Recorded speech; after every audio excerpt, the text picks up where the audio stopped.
awalnya atau sakit perut, kemudian rilis. Oke. Nanti mau beli. Nanti beliin ini ya. Yang ini aja. Isinya berapa sih?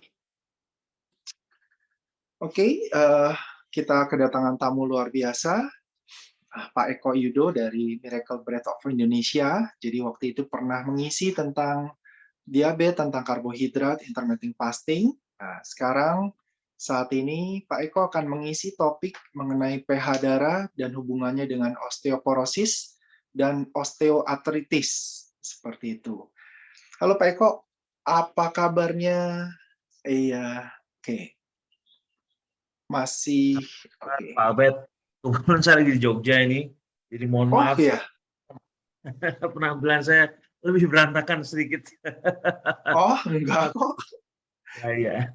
Enggak berantakan. Iya. Iya. Jadi Bapak Ibu semua, memang saya dihubungi oleh admin saya mengenai topik-topik yang akan kita bicarakan. Kebetulan saya adalah istri dari MOBI, Miracle of Indonesia, Bapak Ibu, yang memang fokus untuk membantu teman-teman masyarakat. Jadi ini adalah organisasi nirlaba yang bertujuan membantu untuk seseorang yang mengalami diabetes. Tetapi diabetes itu ternyata menimbulkan 5 implikasi penyakit baru selain diabetes. Jadi biasanya orang-orang yang diabetes akan mendapatkan 5 penyakit yang biasanya akan mengikuti. 1 itu retinopati, berhubungan dengan penglihatan. Penglihatan bisa mulai kabur, mulai menghilang kadang-kadang. Bahkan ada beberapa orang yang menjadi buta. Namanya retinodiabetik.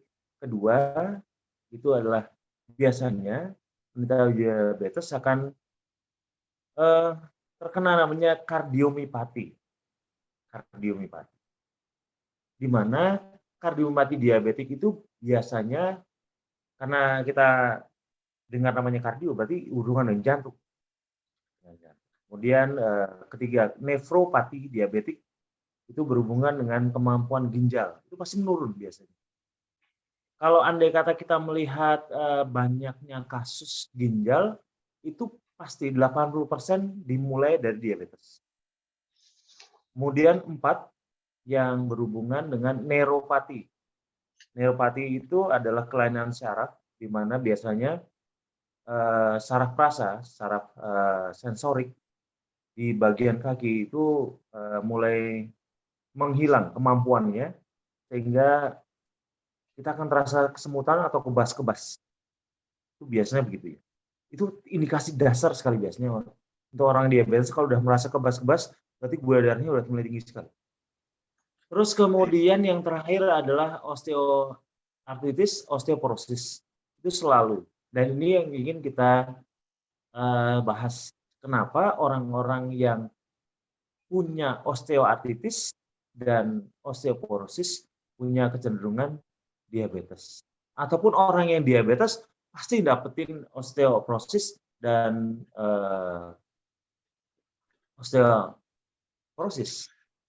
Nah, di sini saya ingin menjelaskan Pak Abed mengenai versi osteoporosis dan osteoartritis yang biasanya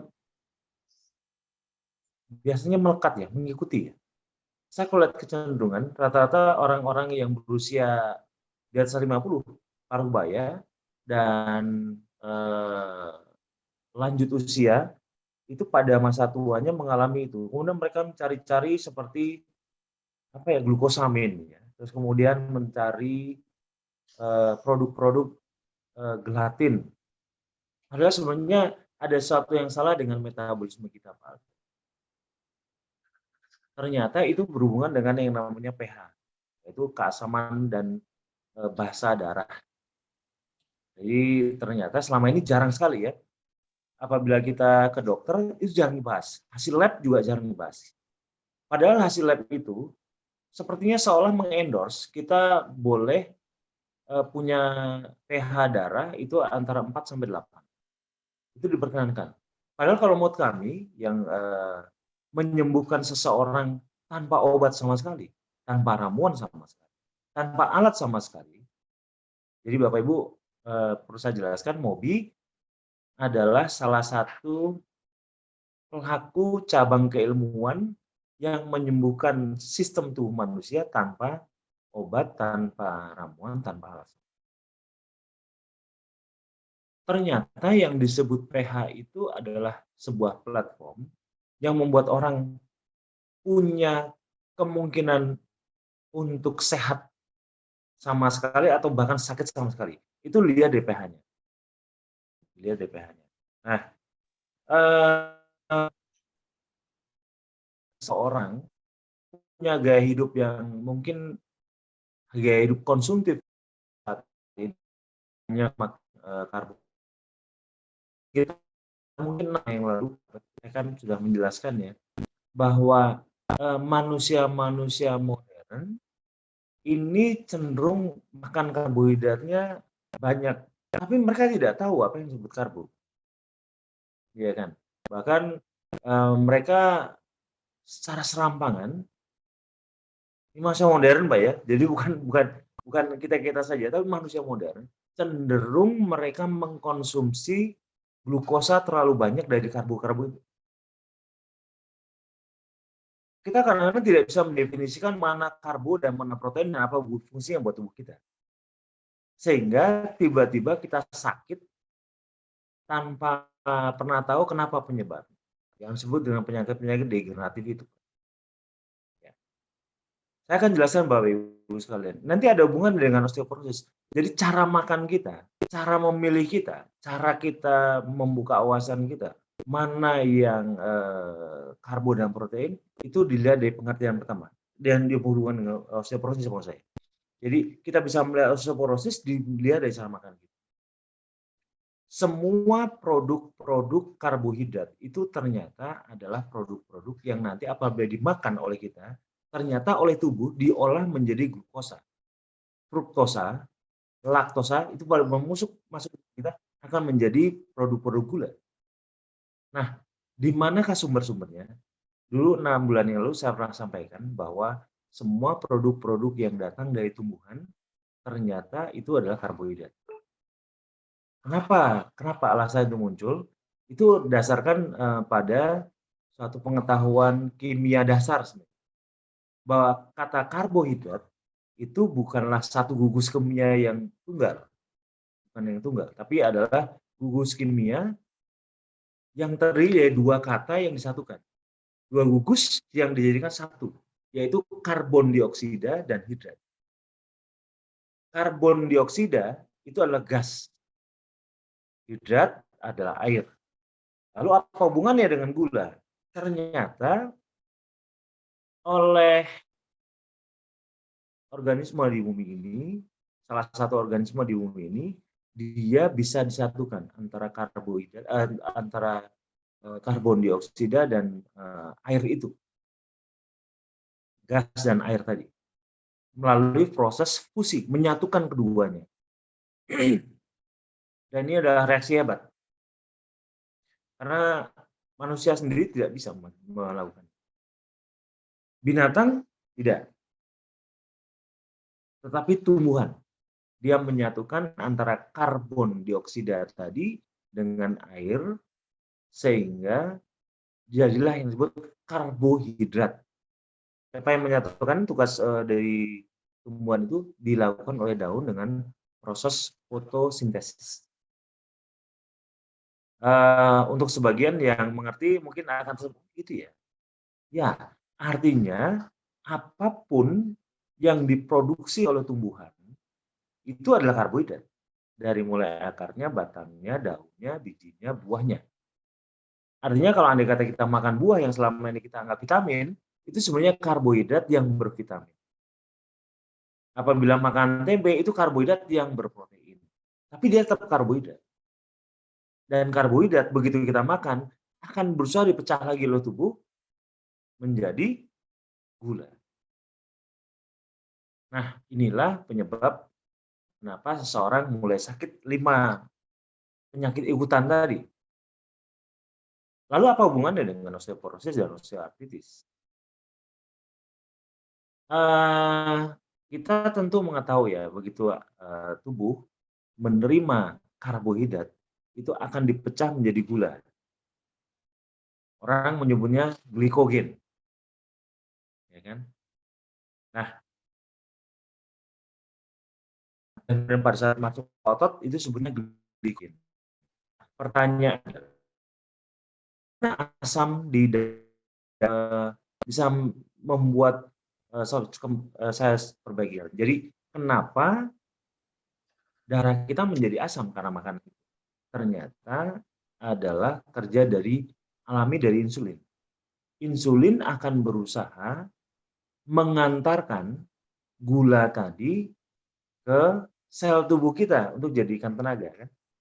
Jadi kita sudah mengetahuinya. Itu respon insulin normal, biasa, wajar. Tetapi semakin banyak gula yang diantarkan ke pembakaran, hasil pembakaran itu adalah asam. Dan itu ternyata membuat pH kita malah makin menurun. Bapak Ibu sekalian. Nah, pH itu rentangnya antara 1 sampai 14.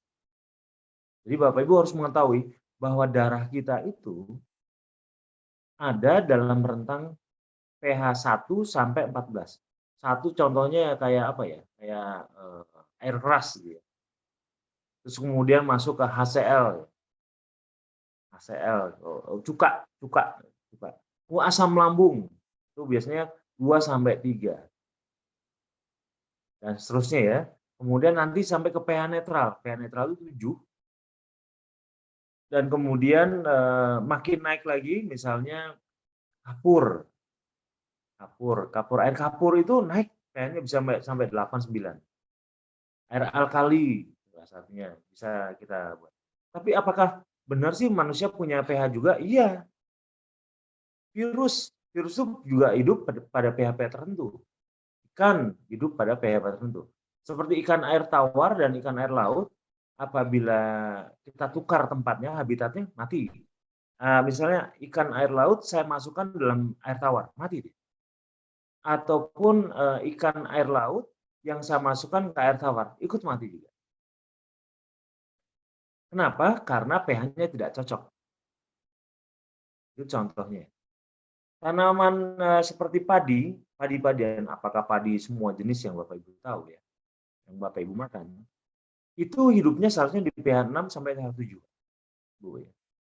Nah, kalau andai kata dia diberikan pH yang rendah, misalnya pH 5, maka dia juga akan mulai mati, walaupun pupuknya diberikan banyak.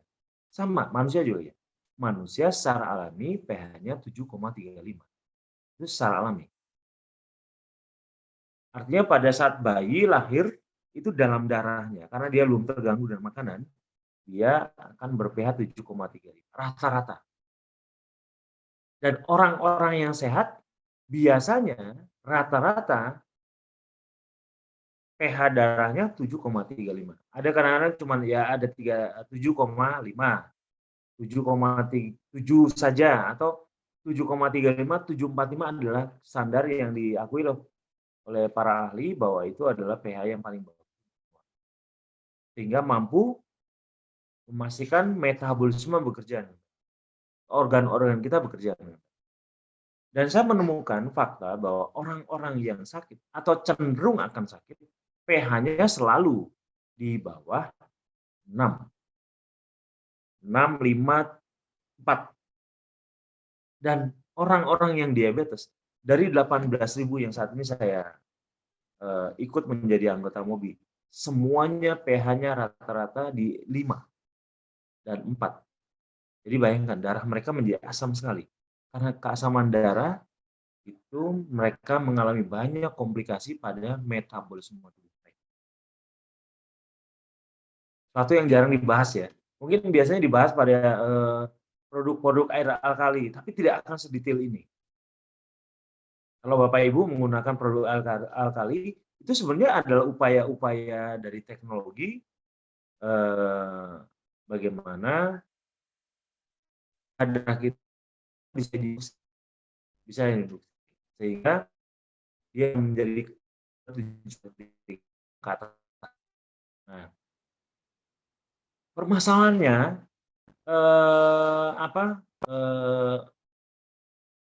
untuk mendapatkan produk itu nanti nggak murah ya, mahal.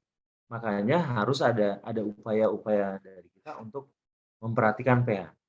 Tapi implikasi yang paling sering terjadi adalah dari semua yang pH itu adalah salah satunya adalah osteoporosis yang paling sering terjadi.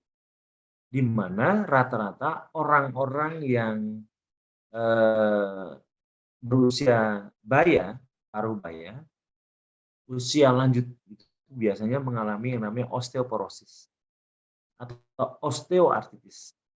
Sebenarnya apa sih yang terjadi dan kenapa itu bisa terjadi dan bagaimana kita untuk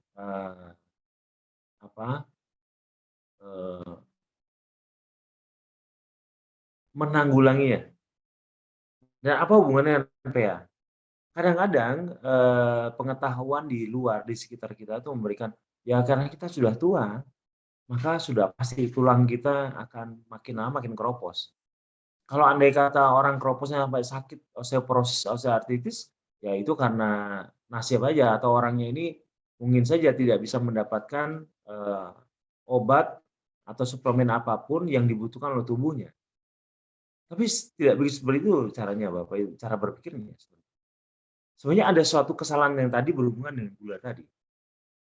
Apabila kita makan terlalu banyak karbohidrat, apakah Anda semua ini adalah seorang diabetes atau bukan? Proses osteoporosis, osteoartritis akan terjadi selama pH Bapak Ibu turun di bawah 7. Pasti.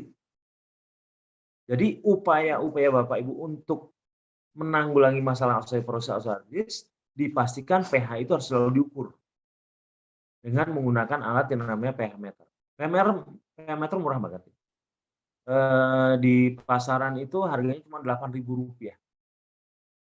Bisa dipakai untuk 80 kali.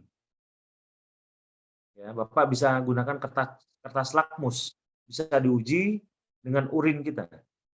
Kemudian dicek. Apakah itu penting? Ya penting sekali kalau menurut saya. Cuman orang suka malas untuk melakukannya. Oh, lebih baik ke dokter saja atau ke lab saja. Itu kan biayanya gede. Kita sekali konsultasi ke dokter mungkin butuh berapa puluh sampai berapa ratus ribu. Dan kalau andai kata itu kita menggunakan misalnya lab, kita bisa mengeluarkan biaya 200-an ribu. Padahal kita butuh informasi mengenai pH tubuh kita itu setiap hari. Karena semakin kita membicarakan atau mengetahui pH tubuh kita, ya kita punya banyak sekali ancaman penyakit. Osteoporosis itu sebenarnya salah satu saja. Salah satu. Dari semua penyakit degeneratif yang berbaris menunggu giliran untuk menyerang kita. Dan itu jarang sekali orang ketahui. Bahwa apabila pH rendah, maka segala penyakit akan datang.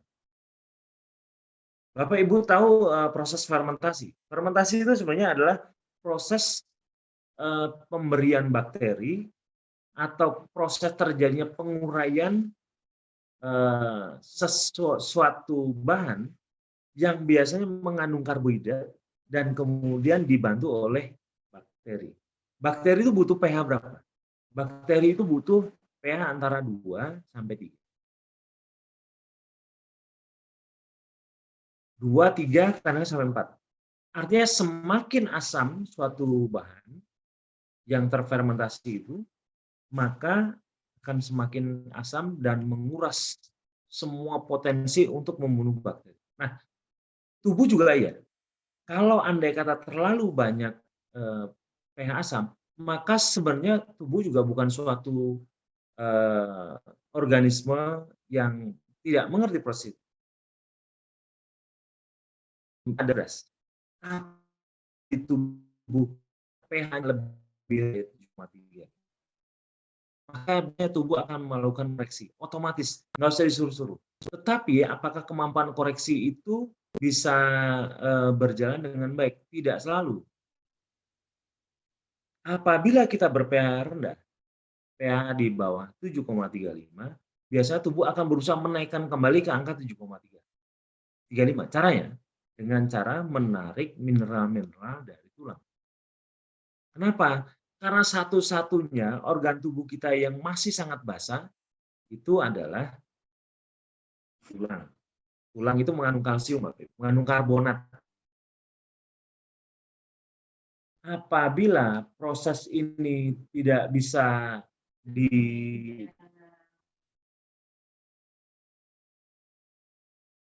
sebentar Bapak Ibu.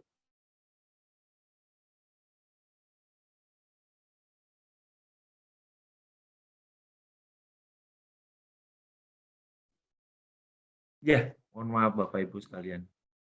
Jadi ternyata tubuh punya mekanisme koreksi. Apabila kebiasaan kita makan karbohidrat, ternyata membuat pH kita menurun, maka tubuh akan segera otomatis melakukan koreksi dengan menambahkan mineral. Mineralnya dari mana? Dari tulang kita, yaitu kalsium dan karbonat. Produk-produk yang bersifat basah. Nah, kalau andai kata semakin banyak karbohidrat yang kita makan, maka akan semakin asam darah kita pelan-pelan. Tentu butuh waktu bertahun-tahun. Tubuh juga akan berusaha menguras deposit produk basah yang kita punya, yaitu tulang kita. Makanya pelan-pelan orang akan mengalami pengeroposan tulang, osteoporosis. Tetapi Bapak Ibu juga melihat bahwa, oh, saya tidak hanya bermasalah dengan itu, saya juga bermasalah pada sendinya, yaitu osteoartritis. Kenapa? Karena semua bagian tubuh kita itu biasanya akan dibuat tegak dan bagus. Itu salah satunya struktur rangka. Struktur rangka kita lebih dari berapa ratus tulang yang saling bersatu membentuk penampilan kita saat ini. Dan ada sendi-sendinya. Sendi-sendi itu adalah produk-produk basah yang paling mudah diambil oleh tubuh apabila dia mengalami rendah. Apabila seseorang mempertahankan dan biasanya tidak membuka wawasan dan pikiran bahwa pH rendah terjadi karena gaya hidup, biasanya tubuh secara otomatis tanpa kita suruh atau bukan tanpa kita tahu akan mengambil semua media basah yang ada untuk metabolisme kita. Diambil dari sendi-sendi kita, diambil dari tulang-tulang kita. Tapi biasanya orang-orang yang mengalami seperti ankylosing spondylitis itu adalah satu istilah di mana semua sendi-sendinya tidak ada lagi bantalannya. Karena kenapa? Dia mengalami osteoartritis parah sekali.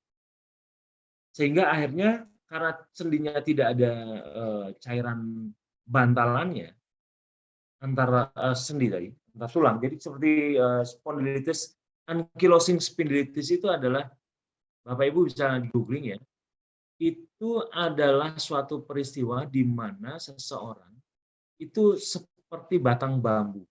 Dia lurus saja badannya dan tidak bisa digerakkan. Kenapa? Karena antara satu tulang dengan tulang yang lain, seperti ruas-ruas tulang belakang yang biasa ada bantalannya, bantalan itu biasanya ada cairan sinovial, itu diambil tubuh dan kemudian itu berdekatan, benar-benar sangat berdekatan, atau bahkan saling menempel. Sehingga sudah kayak bambu, kayak kayu dia. Orang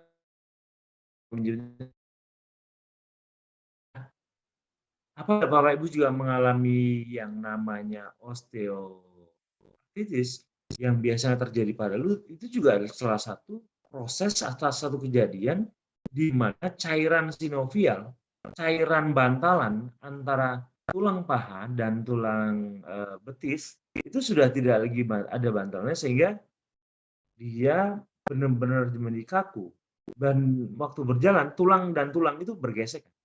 Apa yang terjadi? Sakit. Nah, oleh karena itu, proses-proses ini harus dicegah dengan pembukaan wawasan bahwa pH itu adalah sebenarnya sesuatu yang harus sangat kita perhatikan, terutama pada saat kita menjelang usia parubaya atau lanjut usia. Nah, cuman masalahnya dalam dunia kedokteran yang disebut pH itu jarang sekali. Apabila Bapak Ibu bicara mengenai osteoporosis pun, atau apapun yang berhubungan dengan tulang atau ortopedi, pasti biasanya ya, oh Bapak kurang mineral, kurang vitamin, kurang nambahin glukosamin, atau semua produk-produk yang mengeluarkan biaya. Sebenarnya itu tidak perlu pakai biaya apabila kita mengerti mengenai pH. pH manusia 7,35. Kembalikan saja. Nah, tapi sebelum saya bicara lebih panjang, saya pikir akan lebih nyaman ya kalau andai kata mungkin ada sedikit tanya jawab atau mungkin apa yang mungkin ingin diketahui tentang mengenai osteoporosis dan osteoartritis ini. Silakan Pak Albert. Ya, jadi misalnya Pak, misalnya orang udah diabetes di usia muda nih, 30-an kayak gitu. Itu akan memungkinkankah kalau misalnya dia osteoporosis di usia 40? Yang 40 kan sebetulnya belum ke arah osteoporosis ya, tapi bisa jadi mempercepat dan jadi parah. Kayak begitukah? Jadi begini Pak, dari pengalaman saya mengurusi 18.000 orang ini dalam waktu 20 bulan ini, saya melihat begini Pak, bahwa orang pada saat mengalami keracunan gula, mengalami keracunan karbohidrat itu, ternyata 5 penyakit ini hanya tinggal nunggu waktu. Cuman masalahnya siapa yang dulu, siapa yang belakangan kita nggak tahu. Siapa yang dulu akan menyerang, siapa yang akan belakangan menyerang, kita nggak tahu.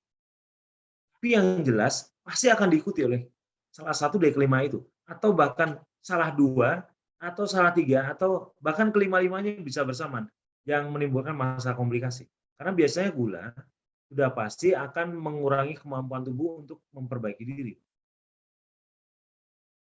Jadi kapan dia datang, ya kalau andai kata dianggap pH kita paling lemah lebih dahulu, biasa tulang dulu yang dimakan. Dan itu kayaknya udah menjadi suatu keniscayaan, Pak. Cuman kita tidak bisa meramalkan mana dulu yang akan diserang. Apakah jantung dulu, apakah ginjal dulu, apakah mata dulu, tergantung daya tahan organ kita masing-masing.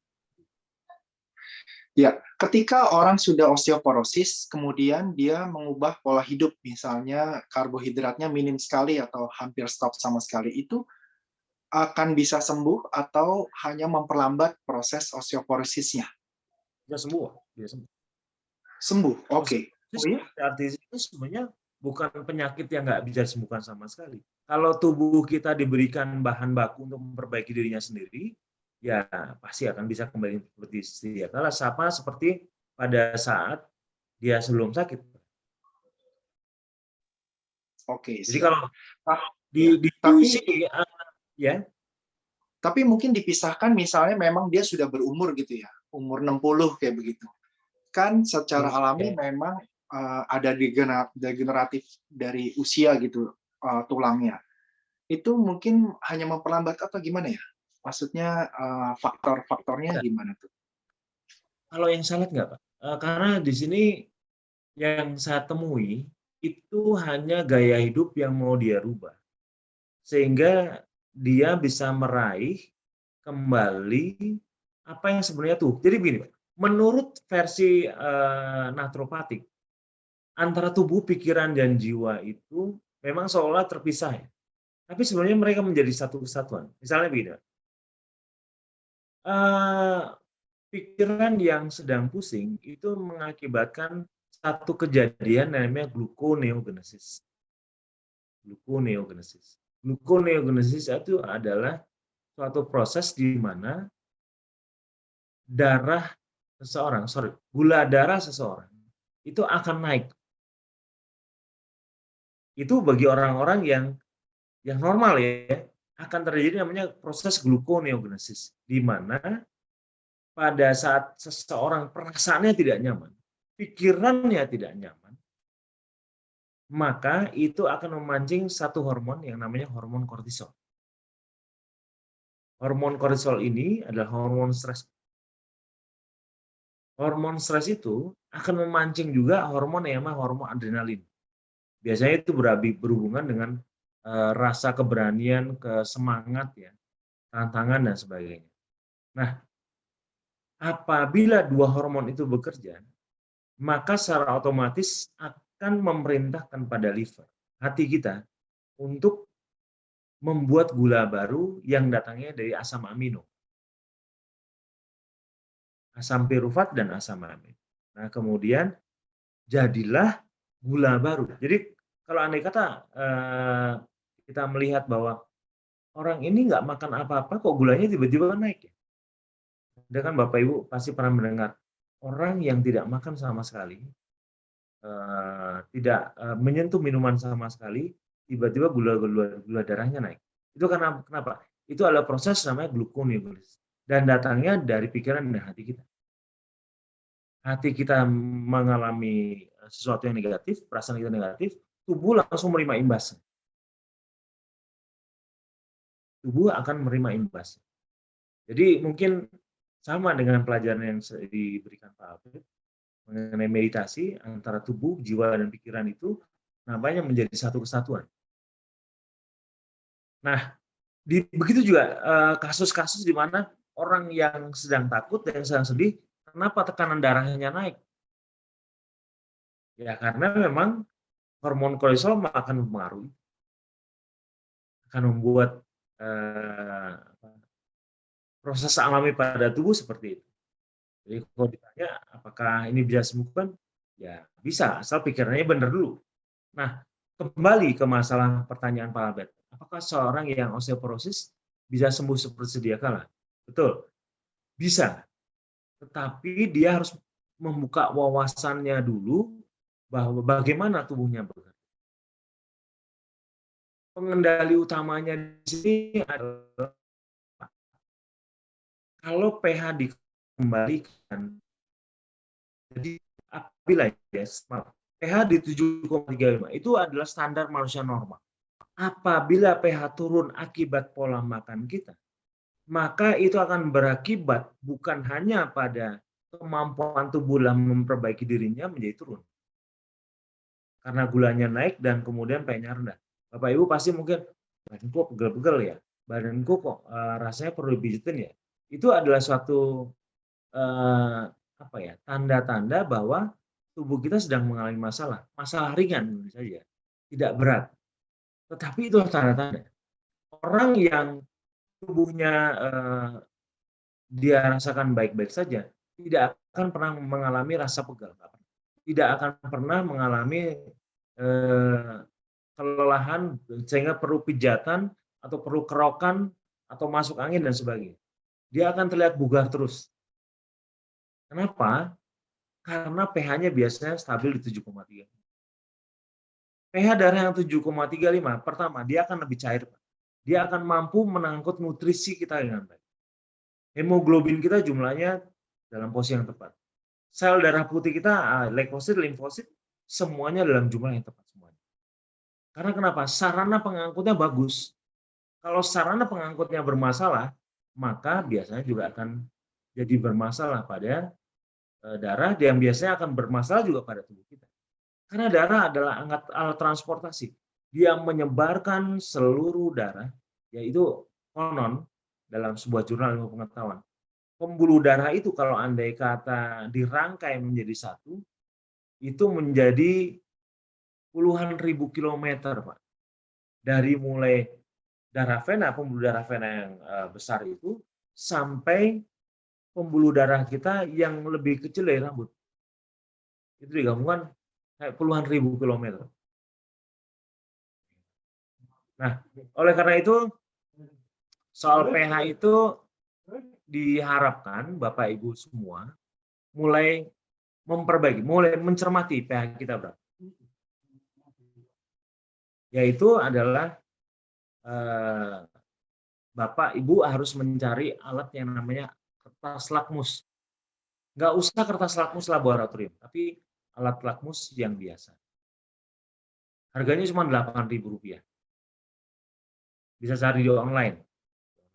Kemudian setiap hari pada saat berurin buang air kecil, kita bisa mengujinya dengan melihat warnanya yang berubah. Semakin warnanya merah, berarti pH kita sedang turun. Apabila pH-nya di lakmus itu, apabila kena urin kita, dia berubah lakmus yang berubah menjadi hijau atau biru, maka pH kita sudah menuju bagus. Itu pas bangun tidur atau pas siang atau sebelum makan, sebelum minum atau gimana waktunya? Saya mencoba kalau saya sendiri ya, saya kadang-kadang mencoba pada saat saya berurin, Pak. Jadi saya taruh dia di kamar mandi, alatnya itu, kemudian saya ambil 1 lembar dari 80 yang harganya 8.000 itu. Ingat 80 lembar itu cuma 8.000 rupiah. Jadi kalau saya ambil satu-satu, ya itu bisa untuk 1 mingguan lah itu ya. 1 mingguan. Jadi 8.000 rupiah untuk 1 minggu, saya pikir bukan biaya yang mahal. Jadi pada saat berurin, kita keluarkan aja, saya sentuhkan saja ke cairan pada saat keluar, kita bisa lihat, oh pH-nya kan di situ sudah kelihatan berapa pH kita dengan warna yang ada di situ. Jadi di kertas lakmus akan ada satu panduan di mana perubahan warna itu menunjukkan satu angka. Nah, angka 7 dan 8 itu biasanya diwakili oleh warna hijau dan biru. Angka 5 atau 4 itu akan diwakili oleh warna merah muda. Nah, apabila kita cocokkan, oh saya angkanya, kita harus sudah berpikir, ada yang salah dengan tubuh saya, makanya harus ini. Tapi apabila Bapak sudah cukup di 8 atau 9, oh ya, ini tubuh saya, darah saya sudah cukup bagus. Saya tidak akan mengalami osteoporosis. Sekali lagi, begitu darah kita menjadi di bawah 7, maka secara otomatis tubuh sedang melakukan pembongkaran sel basah yang datangnya dari tulang. Mineral basah dari tulang untuk digunakan oleh ginjal dan disebarkan ke seluruh tubuh. Jadi semua tubuh kita, semua organ kita, semua jaringan tubuh kita memerlukan pH tubuh untuk mempertahankan kehidupan. pH tubuh berapa yang diperlukan? 7,35. Apabila kurang dari 7,35, maka kita akan mulai mengalami sakit atau diserang penyakit. Sakit atau diserang penyakit. Saya akan berikan contohnya. Bapak Ibu sekalian, virus COVID, saya punya jurnalnya, Bapak. Itu adalah salah satu bagian dari varian dari virus SARS, flu burung. Virus SARS itu ternyata jumlahnya ada banyak. Dan selalu dia bermutasi, berubah terus-menerus, mencari bentuk baru, supaya dia juga bisa bertahan hidup. Ada dari tahun 1920 sampai sekarang yang ketahuan itu virus SARS itu sudah terjadi hampir 30 kali bermutasi. Tetapi ada satu keseragaman yang saya perhatikan, yaitu pH.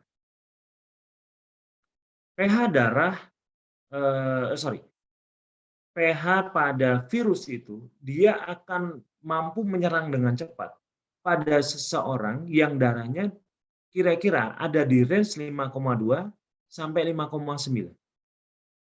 Nah, celakanya orang-orang diabetes itu selalu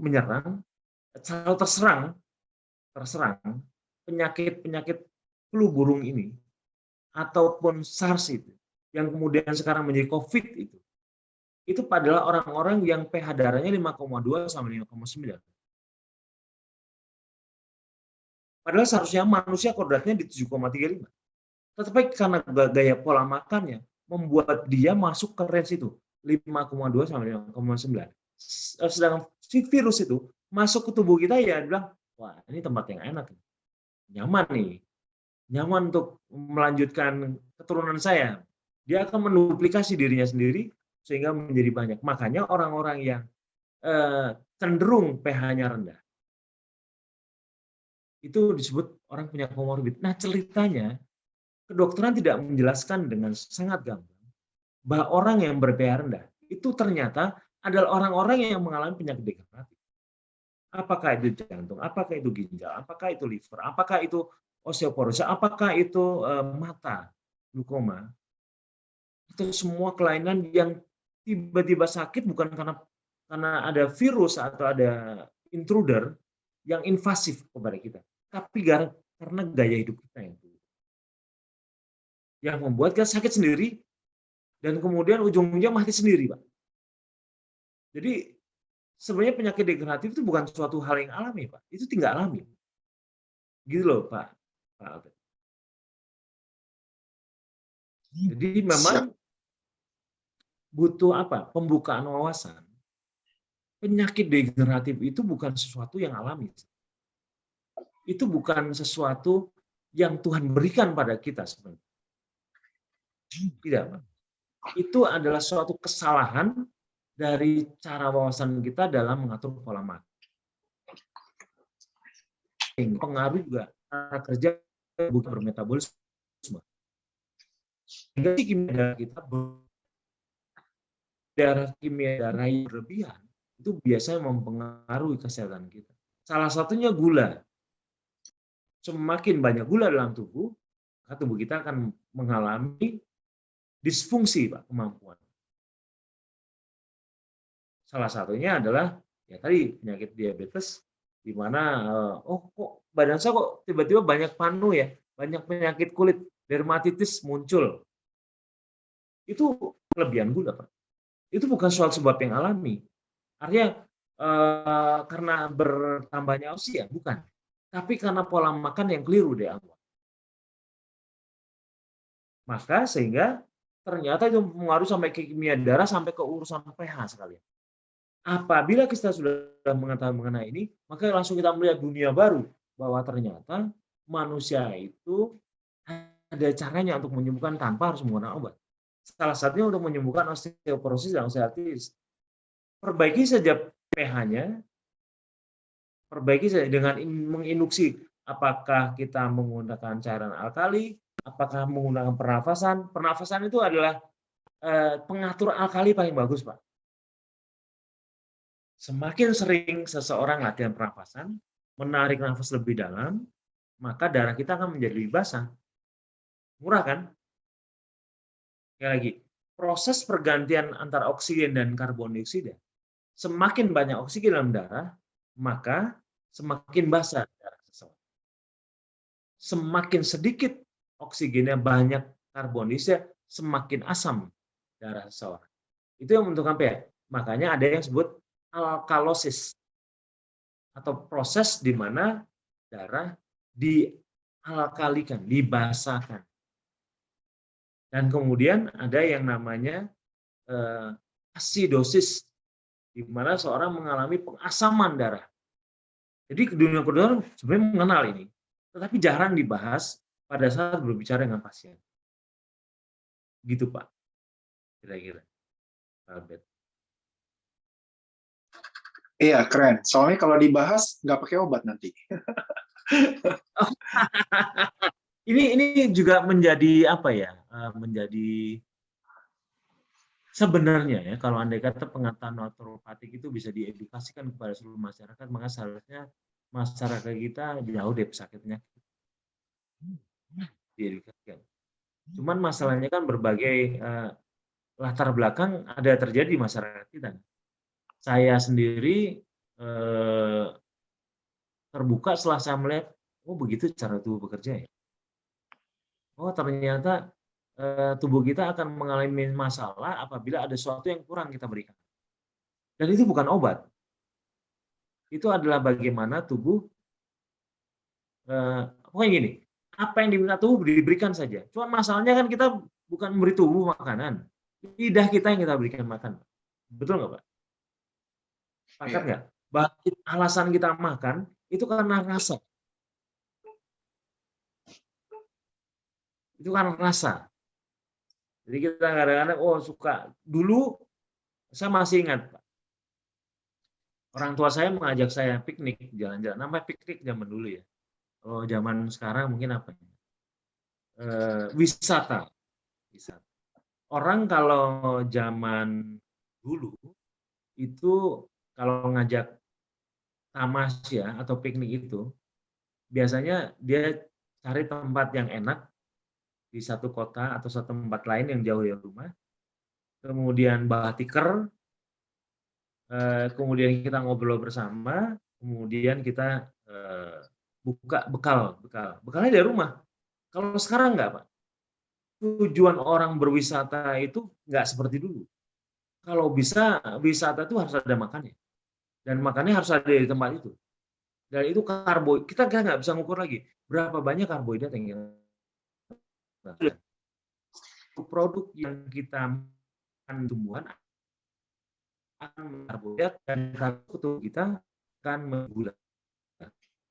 Makan 100 gram nasi itu sama saja dengan makan 100 gram. Makan buah itu juga gula, namanya fruktosa. Nah, permasalahannya adalah minimnya pengetahuan bahwa produk-produk mana yang boleh dimakan dalam jumlah banyak dan mana makanan-makanan yang bahkan kalau bisa kita batasi penggunaan. Nah, kalau andai kata itu kita makan, maka salah satu penyebabnya adalah akibatnya adalah osteoporosis. Tulang kita, jadi jangan berpikir, kita akan sakit jantung, sakit saya udah tahu. Saya akan sakit ginjal, saya udah tahu. Tapi pada saat bicara osteoporosis, dipikir itu bukan salah satu akibat karena pola makan yang keliru. Ya. Tapi karena salah satunya memang diperlukan edukasi tentang wawasan. Apa yang kita melakukan tubuh kita itu akan berakibat pada semua. Iya. Iya. Iya. Pak Eko, ada pertanyaan dari Bu Oti. Apakah mengkonsumsi 1 sendok makan baking soda per hari untuk membuat tubuh menjadi alkalin itu sehat atau aman? Begini, memang di tubuh kita ada 2 organ yang bisa membuat tubuh kita selalu dalam keadaan basah. Yaitu paru-paru, Pak. Paru-paru, tadi saya sudah jelaskan, proses respirasi atau proses pernafasan di mana terjadi pertukaran antara oksigen dan karbon dioksida itu adalah salah satu organ tubuh yang menjaga tubuh kita tetap basah. Cuman masalahnya kita menggunakan cara pernafasan yang keliru dan pendek-pendek. Padahal apabila seorang ingin darahnya basah, dia harus menarik nafas yang panjang. Kemampuan paru-paru manusia itu 6 liter, Pak, pada saat menarik nafas panjang.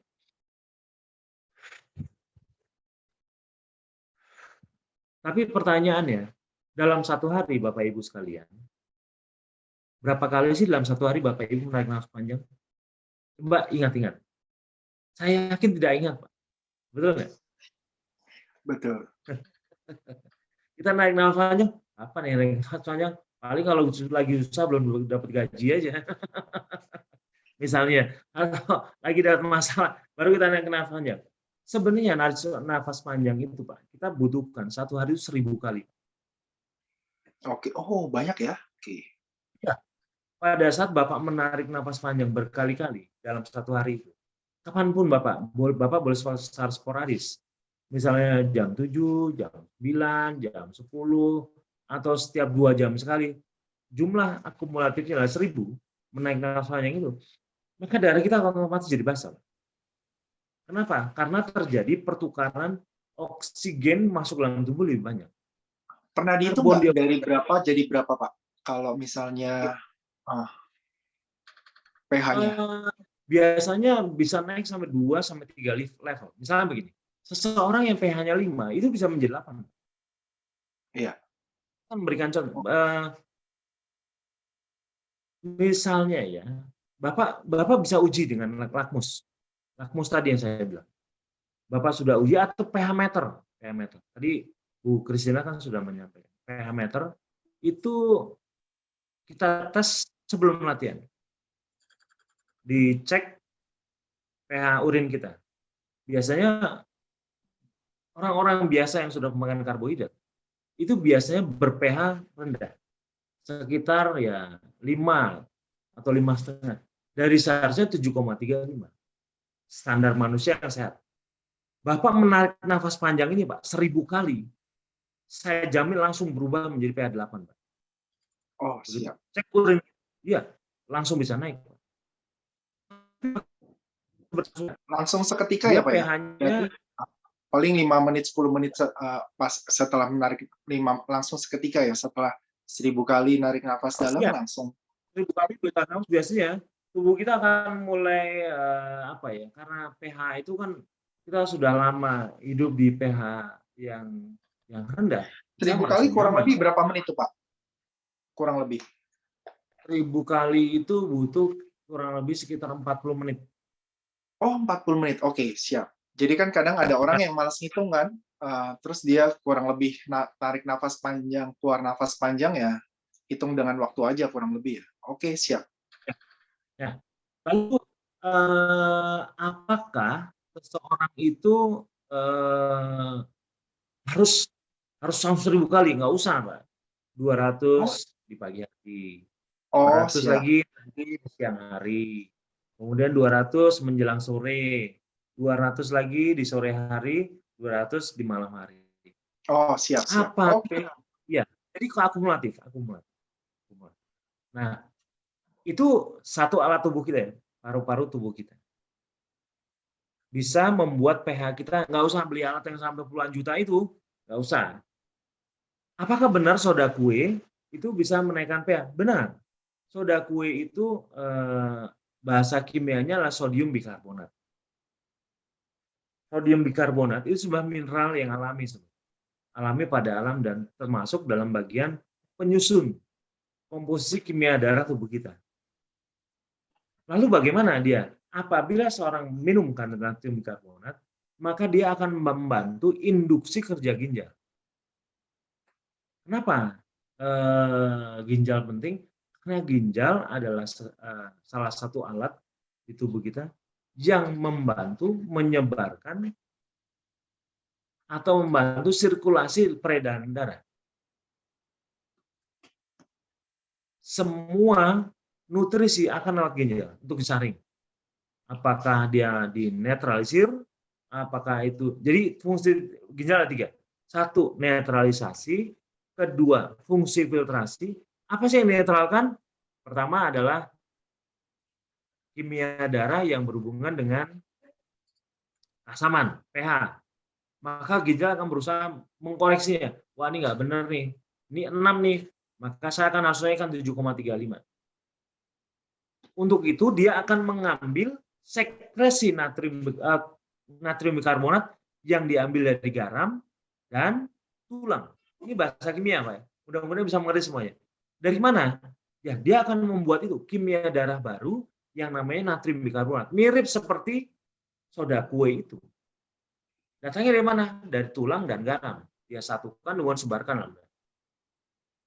Proses itu namanya adalah alkalosis metabolik. Jadi apabila seorang ingin menginduksi dirinya dengan sodium bikarbonat, nggak masalah, bagus.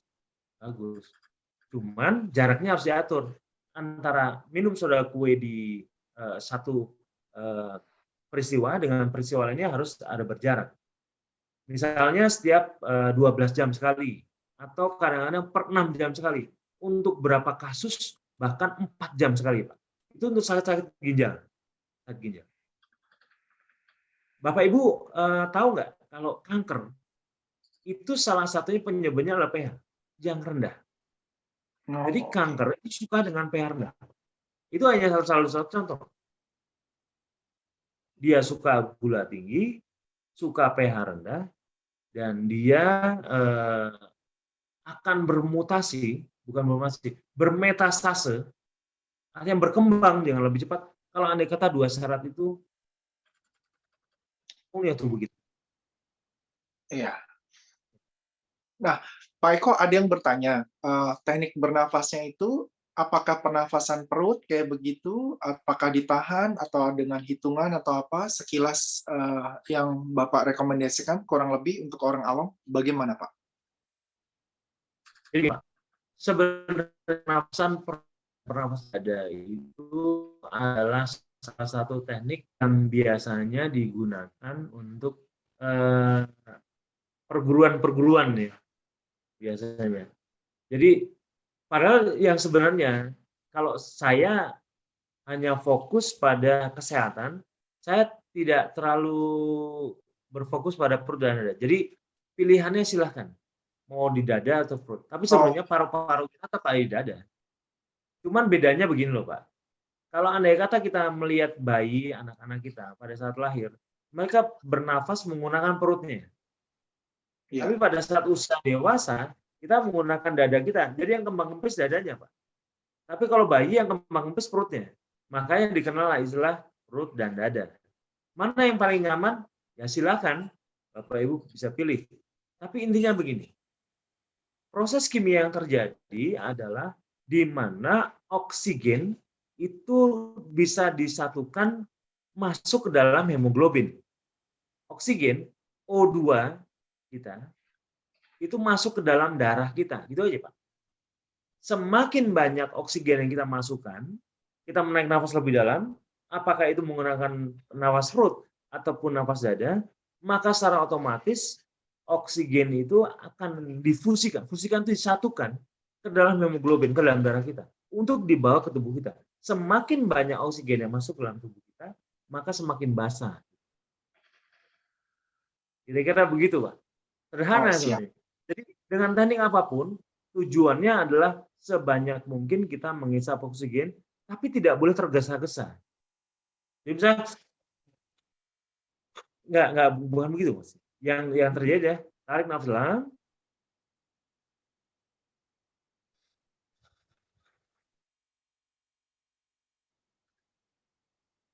Keluarkan itu lewat mulut atau lewat hidung atau ada gimana Pak? Mulut. Jadi begini, kenapa sih orang diberikan hidung? Ternyata itu ada ceritanya tubuh kita diberikan hidung. Ternyata udara kenapa tidak disarankan masuk lewat mulut? Karena pada saat melewati hidung, dia akan melewati salah satu saluran udara yang namanya sinus itu. Nah, di sinus itu terjadi proses di mana terjadi penghangatan udara yang masuk.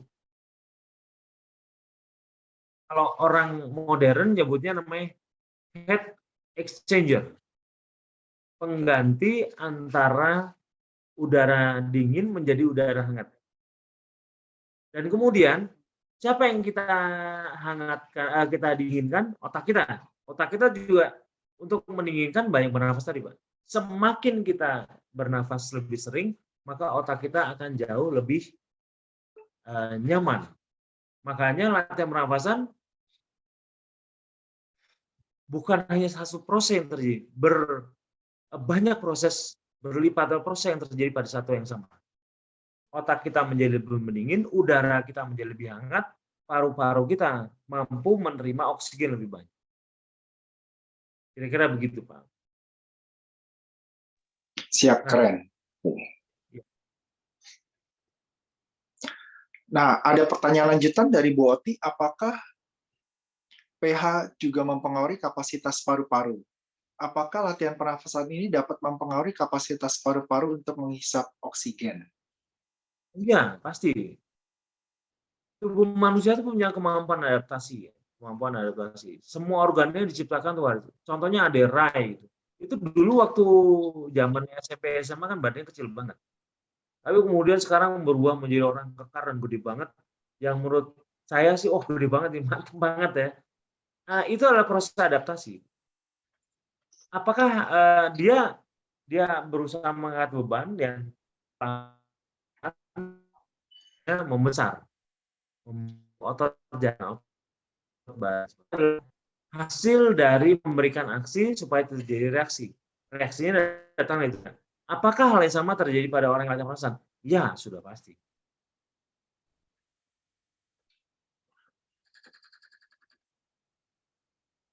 Iya, Ya, thank you, thank you. Iya, terus dari Pak Dami, makanan apa aja yang direkomendasikan untuk meningkatkan atau menjaga agar pH darah bagus kayak begitu? eh, makanan jadi begini, kita harus punya jadi begini Bapak Ibu ya. Kita selama ini beranggapan bahwa makanan kita itu semakin mahal, semakin mewah, semakin menarik, itu artinya sehat. Ternyata tidak. Ternyata tubuh itu sederhana kok. Mana yang makan protein, mana yang makanan dari karbohidrat. Hanya itu saja. Apabila kita makan, mana yang karbohidrat, itu ada yang nggak pisahkan. Dia akan jadi unsur-unsur glukosa yang nanti akan jadi lemak. Tapi protein, mana yang akan diberikan untuk tubuh supaya terjadi pembangunan tenaga. Rata-rata masyarakat kita berpikir bahwa makan yang berkarbohidrat akan membangun tubuh kita, mereka menjadi sehat. Enggak, justru menjadi lebih banyak sakitnya. Buktinya, penyakit degeneratif kan sudah saya katakan. Dulu ya, saya sudah katakan 6 bulan lalu. Seseorang yang kebanyakan karbohidrat, sakitnya akan makin banyak. 200 tahun yang lalu, penyakit diabetes sih tidak terlalu banyak ditemukan. Dia sudah ada, tapi tidak terlalu banyak dibeli. Tidak sebanyak sekarang. Penduduk Indonesia 270 juta. Sekarang hampir 10%-nya, 20 jutanya sakit diabetes. Artinya itu harus puncak gunung es. Orang yang sakit diabetes itu kan diambil dari semua dinas-dinas kesehatan atau rumah sakit atau apapun yang berhubungan dengan kesehatan kita. Dan mulai angka 20 itu terlaporkan. 20 juta orang artinya hampir nyaris 10% dari penduduk Indonesia sakit diabetes. Belum termasuk turunannya yang mungkin merupakan puncak dari gunung es. Mungkin 3 kali lipat atau 4 kali lipat. Saya nggak tahu. Tapi angka pastinya 20 juta orang pada tahun 2022 ini. Nah, itu yang diabetes. Tapi sekali, yang degeneratif, osteoporosis dan osteoartritis bukan sesuatu penyakit yang alami dan datang karena usia tua. Tetapi karena pola makan kita dan cara bernafas kita yang keliru. Atau mungkin lebih tepatnya apa ya? Pikiran yang belum terbuka dalam menambah pengetahuan bagaimana cara makan dan cara bernafas yang bagus. Iya, thank you banget. Iya. Nah, ada pertanyaan dari Bu Yani. Nah, takaran untuk baking soda bubuk itu berapa sendok dan berapa mililiter air? Kalau kayak begitu. Menurut WHO itu batas maksimal seorang menggunakan garam. Baking soda itu kan sebenarnya garam-garaman yang mengandung bikarbonat. Natrium bikarbonat. Baking soda itu adalah natrium bikarbonat. Orang punya sodium bikarbonat. Ada natrium bikarbonat. Tapi untuk ibu-ibu atau dunia kuliner itu dikenal dengan soda kue. Berapa paling banyak? 5.000 mg atau sama dengan 5 gram sehari maksimal. Jadi kalau andai kata mau digunakan sebagai obat mah, itu salah satu fungsinya. Tapi apabila digunakan untuk menaikkan pH darah, bisa menggunakan baking soda paling banyak 5 gram dalam satu hari.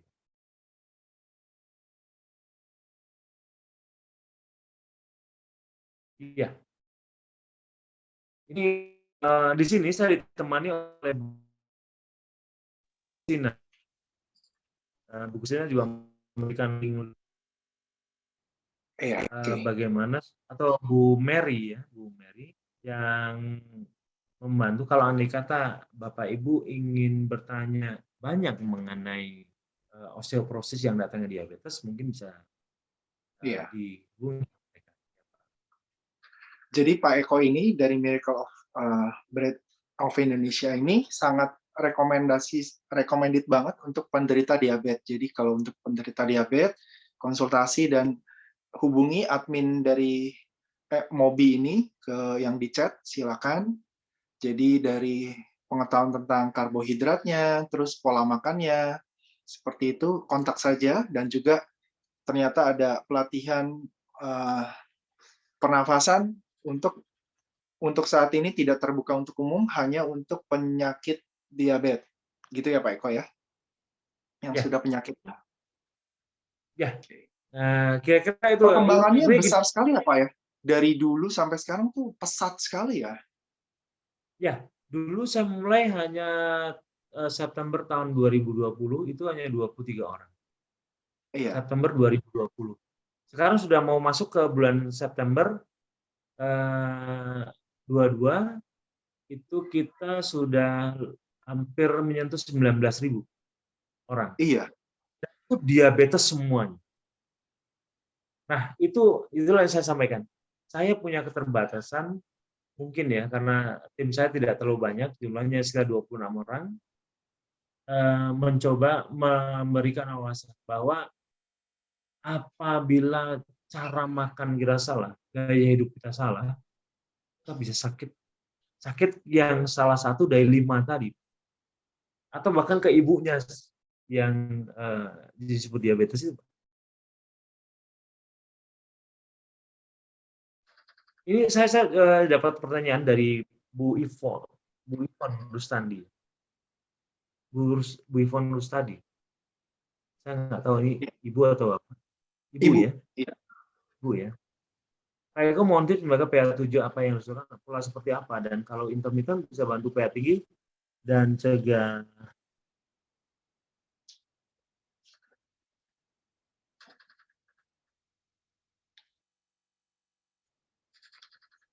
Wah, hilang mana? Terlalu cepat saya. Oh iya. Jadi Bu Iva itu nanya, mohon tips menjaga pH 7, apa yang harus dilakukan, pola seperti apa, dan kalau intermittent fasting itu bisa membantu pH tinggi nggak, dan cegah osteoporosis? Kayak begitu pertanyaannya Bu Ivon. Intermittent fasting itu pada dasarnya kita berusaha membatasi makan karbohidrat. Otomatis biasanya pH akan kembali naik. Pelan-pelan. Terus kemudian pola Wim Hof itu salah satunya memang menaikkan pH. Tapi kalau untuk orang awam itu agak rumit ya. Seperti yang saya sampaikan 6 bulan yang lalu. Menahan nafasnya bukan dengan cara tarik nafas Wim Hof. Tarik nafas. Biasanya kan kita berusaha menahan nafas. Tapi kalau di Wim Hof membuang nafas dan tahan, Pak. Ada berapa kesamaan antara teknik anti diabetes dan Wim Hof? Sama ada berapa sama. Tetapi untuk seorang pemula yang hanya ingin menaikkan pH saja, cukup dengan tarik nafas dan buang nafas. Tarik nafas dan buang nafas. Karena itu proses paling alami itu manusia. Tarik nafas, buang nafas. Pada saat oksigen masuk ke dalam hemoglobin, maka terjadi peningkatan pH itu otomatis.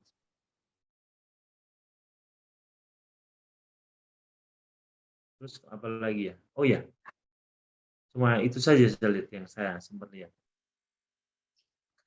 Iya, mungkin ini Pak Eko ditutup dulu secara formal. Nanti setelah untuk dia masuk ke YouTube, jadi hanya 1 jam. Nanti tetap dibuka untuk pertanyaan sesuai waktu Pak Eko. Silakan Pak Eko ditutup dulu. Oke. Pak Albert, ini sebenarnya adalah acara ini yang diserahkan Pak Albert itu sangat membantu kami ya, karena kami berusaha mengedukasi bahwa sebenarnya penyakit-penyakit ini bukan sesuatu yang alami karena usia manusia. Semakin panjang usia manusia, maka semakin turun kemampuannya, bukan seperti itu. Sebenarnya manusia bisa mempertahankan mutu dan kualitas hidupnya kalau andai kata pola makannya dari awal tetap terjaga. Dan itu akan menghindarkan kita dari penyakit-penyakit degeneratif yang tadi saya sampaikan. Tapi gitu aja Pak Albert. Oh ya, siap-siap. Oke. Thank you banget Pak Eko atas waktunya. Oke.